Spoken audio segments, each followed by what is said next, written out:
Don in London, hello. It's June 17th, 2009. Time is 7:30 in the morning, and my video is all about recovery from addiction to either substance or behaviour.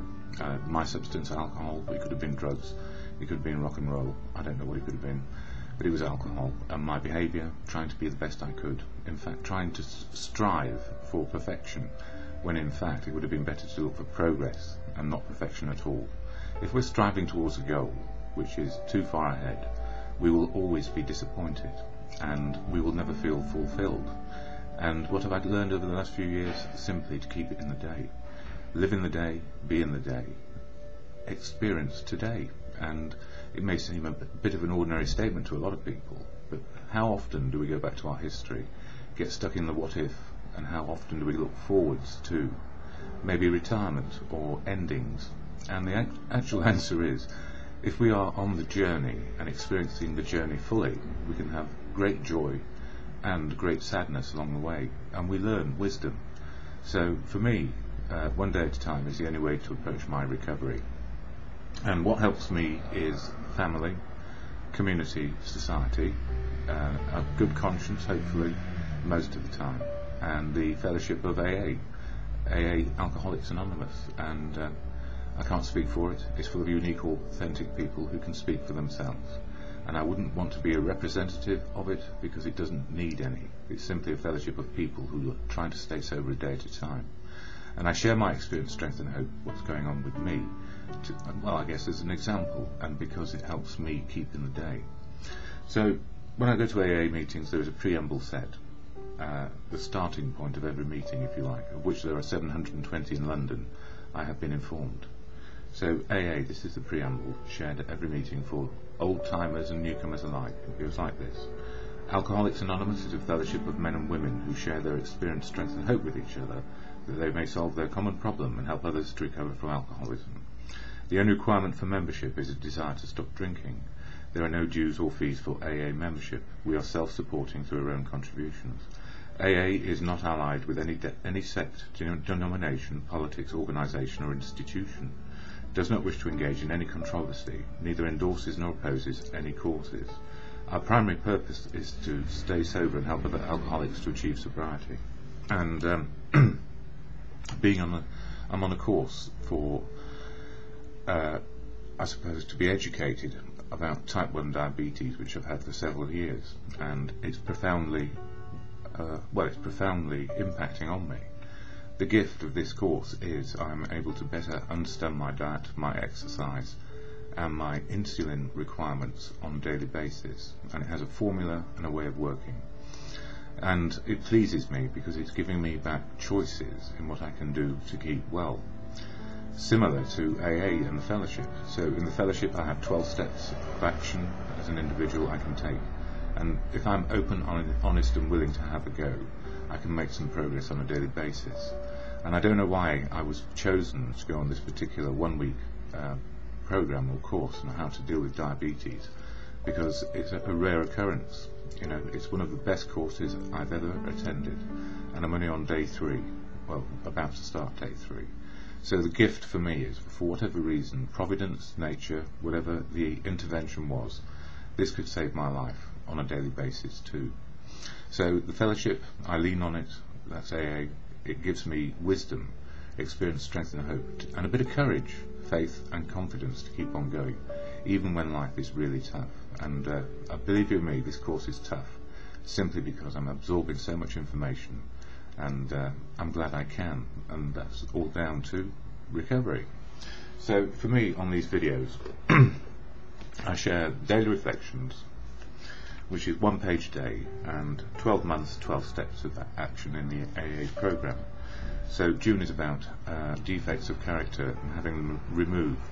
And what I've learned more than anything is, with a good conscience, we can work towards the good of life rather than worry about the worst of life. And I guess where we can get to is be stuck in the worst of life and not be able to do anything about it. So I feel like I'm being empowered, and my choices are being improved this week in so many different ways. And I wonder how to share that with other people who have type 1 diabetes. I don't know yet. Anyway, for June 17th in the Daily Reflections it says this: and don't be scared off by any sort of spiritual connection. We all have our way of finding spiritual, and I found it in the moment of now, not next week or not in the past. I can't say I was ever a guru or anything. I'm just an ordinary person. So deep down within us, we found the great reality deep down within us. In the last analysis, it is only there that he may be found. Search diligently within yourself. With this attitude you cannot fail. The consciousness of your belief is sure to come to you. And that great reality for me is, with good conscience, I probably find myself, and good conscience, and a connection to the rest of humanity. It goes on to say, it was out of the depths of loneliness, depression and despair that I sought the help of AA. As I recovered and began to face the emptiness and ruin of my life, I began to open myself to the possibility of healing that recovery offers through the AA program. By coming to meetings, staying sober and taking the steps, I had the opportunity to listen with increasing attentiveness to the depths of my soul. Daily I waited in hope and gratitude for that sure belief and steadfast love I had longed for in my life. In this process I met my God as I understand him.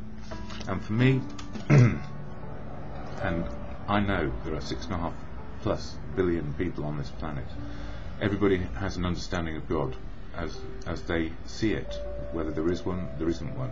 So whether we're an agnostic or an atheist or a God believer, we have some opinion which is worthwhile exploring. It's in the deep of us where our good conscience probably dwells. And as Gandhi said, if God is love, God is truth, and God works through people.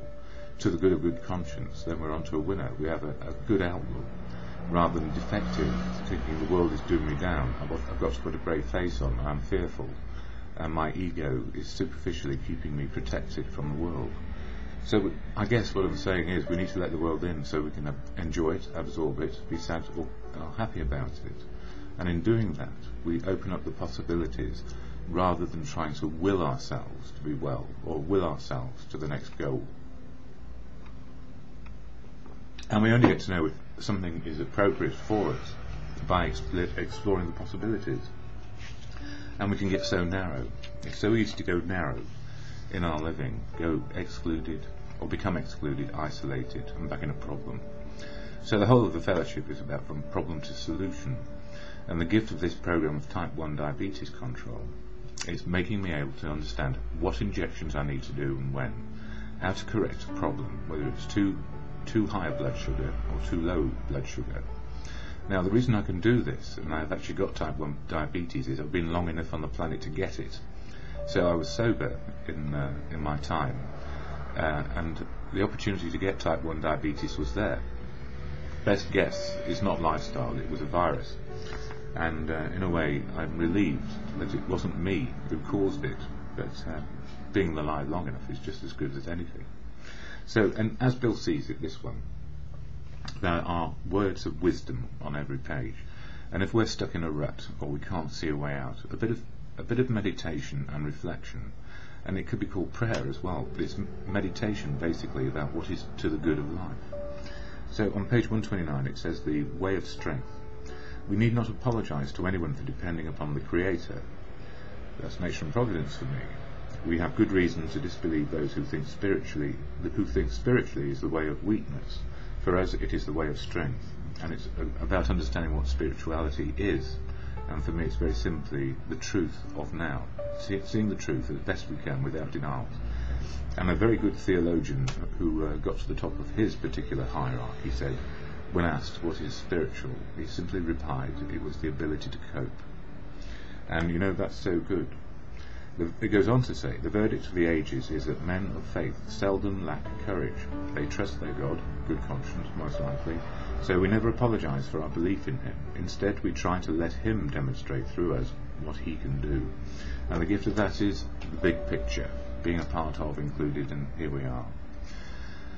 That's me for now, and the serenity prayer to God, good conscience, or whatever your higher power is, grant me the serenity to accept the things I cannot change on a daily basis, the courage to change the things I can on a daily basis, and the wisdom to know the difference. It's just for today.